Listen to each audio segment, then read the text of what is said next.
7 दरवाजे, 7 परीक्षा, 7 अलग-अलग गुत्थियां। मन में अपने आचार्य और गुरु का स्मरण करते हुए विभत्सना उन दरवाजों की तरफ बढ़ती है। मन ही मन उसने दृढ़ निश्चय कर लिया था कि कैसे भी करके उसको उन 7 दरवाजों की भिन्न भिन्न गुत्थियों को हल करके अपनी सखी राजकुमारी रुद्रलेखा को उस दुष्ट दैत्य त्रैलोक्यसुर के चंगुल से आजाद करवाना है। भरपूर आत्मविश्वास लिए जब विभित्सना पहले दरवाजे के पास पहुंची तो दरवाजे ने विभित्सना का नाम लेते हुए उसका पूरा परिचय दिया, जिससे एक बार के लिए विभित्सना सक पकाई कि दरवाजे को उसके बारे में इतना सब कैसे मालूम। विचारों की उदेड़ बुन में ज्यादा न खोते हुए आत्मविश्वास के साथ विभित्सना ने उस पहले जादुई दरवाजे से उसे दूसरी तरफ जाने देने का अनुरोध किया। जिस पर दरवाजा उससे बोला, अगर तुम मेरे सवाल का ठीक ठीक जवाब देकर मुझे संतुष्ट कर पाई तो मैं अवश्य ही खुल जाऊंगा और तुम्हें दूसरी तरफ जाने दूंगा। पर सवाल पूछने से पहले मैं तुम्हें बता दूं, अगर तुमने यह एक बार शुरू कर दिया तो बिना इसे पूरा किए तुम वापस नहीं जा सकोगी। और अगर तुमने गलत जवाब दिया या फिर मैं तुम्हारे जवाब से संतुष्ट ना हुआ तो भी हमेशा के लिए तुम यहीं फंस कर रह जाओगी। तो अब भी अगर तुम वापस लौटना चाहो तो जा सकती हो। यह आखिरी मौका है तुम्हारे पास। दरवाजे की बात सुन संकल्पित विभित्सना आत्मविश्वास के साथ बोली, हे जादुई दरवाजे, मैं यहां वापस जाने के इरादे से नहीं आई और ना ही मुझे किसी प्रकार का कोई भ्रम है। तो हे जादुई दरवाजे, अब बिना देरी किए मुझे बताओ कि क्या है तुम्हारी पहेली। विभत्सना के आत्मविश्वास भरे जवाब को सुन दरवाजा बोला, ठीक है, अगर तुम यही चाहती हो तो बताओ, मुझे क्या किसी इंसान के भाग्य को बदला जा सकता है? क्या भाग्य का लिखा मिटाया जा सकता है? क्या नियति को गलत सिद्ध किया जा सकता है?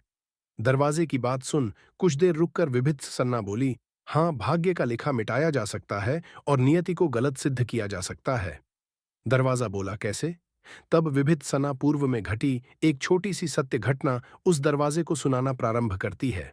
यह घटना तब की है जब सच्चे आर्षि मुनि हुआ करते थे। सीधे परमात्मा के साथ उनकी वार्ता होती थी। ऐसे ही एक मुनि थे जो इस बात के लिए प्रसिद्ध थे कि उनकी वार्ता सीधे उस परमात्मा के साथ होती है।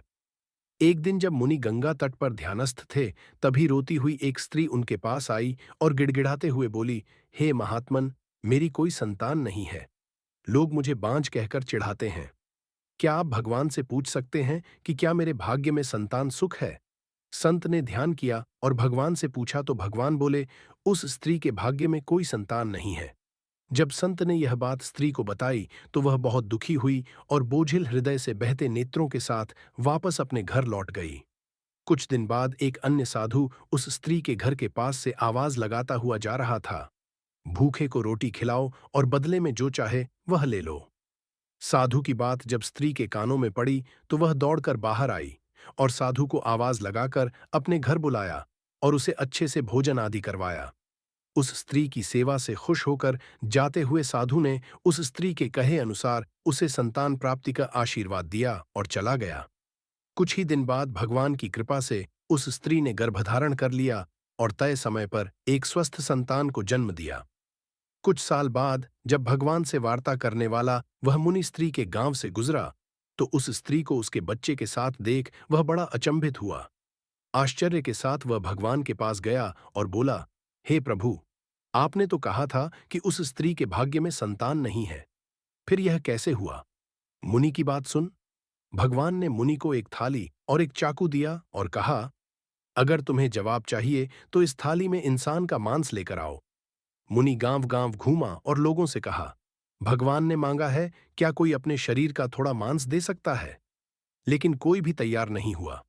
आखिरकार एक सच्चा भक्त सामने आया और बोला, अगर भगवान की मर्जी है तो मेरा मांस ले लो। यह वही साधु था जिसने उस स्त्री को संतान प्राप्ति का आशीर्वाद दिया था। मुनि के कहने पर उस नौजवान साधु ने चाकू से अपने शरीर का मांस काटकर थाली में रख दिया। मुनि खुशी खुशी वह थाली लेकर भगवान के पास गया और बोला, लीजिए प्रभु, और अब कृपया मुझे मेरे प्रश्न का उत्तर दीजिए। भगवान जी बोले, तुम खुद भी तो इंसान हो, फिर तुमने अपना मांस क्यों नहीं दिया? इस बात का मुनि के पास कोई उत्तर न था। आगे भगवान जी बोले, जिसने मेरे नाम मात्र से ही अपना सब कुछ काटकर तुम्हें दे दिया, मैं उस नौजवान साधु की बात को भला कैसे काट सकता हूं? बस उसी की वजह से मैंने उस स्त्री को संतान सुख दिया था, जो मुझ पर पूरी तरह विश्वास करता है। उसके लिए मैं खुद का लिखा हुआ भाग्य भी बदल देता हूं। इतनी कथा सुनाकर विभितत्सना उस दरवाजे से बोली, उम्मीद है अब आपको आपके प्रश्न का उत्तर उदाहरण सहित मिल गया होगा। विभितत्सना की बात सुन दरवाजा बोला, बहुत खूब लड़की, तुमने मेरा हृदय प्रसन्न कर दिया। पर थोड़ा संभल कर आगे आने वाले दरवाजों की परीक्षा और भी कड़ी हो सकती है। इतना कहते ही धड़ करता हुआ प्रथम दरवाजा खुल गया। आत्मविश्वास से लबालब विभित सना प्रथम दरवाजे को पार करती हुई दूसरे दरवाजे के समक्ष पहुंच जाती